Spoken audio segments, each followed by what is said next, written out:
በክርስቶስ ቤት ውስጥ እሱ ደሙን ያፈሰሰለት ሰው ይታረዳል፣ ይገደላል። የቤተ ክርስቲያን ሰላም ይናፍቀኛል። የቤተ ክርስቲያን ሰላም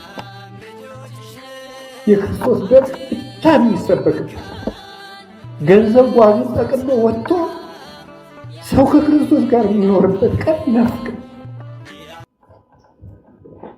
ይሄ እኛ ያለው በእኛ እጅ ነው።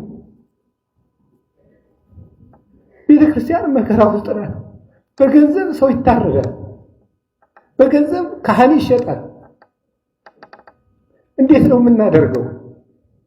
በክርስቶስ ቤት ውስጥ እሱ ደሙን ያፈሰሰለት ሰው ይታረዳል፣ ይገደላል። እየተሰደድን ነው። እኛ እኮ ከቤተ ክርስቲያን ውስጥ የቆምን ይመስለናል እንጂ ስደተኞች ነን። እና አባቶችን ልናስብ ይገባል። ሁሉ እንደሆነ ያልፋል።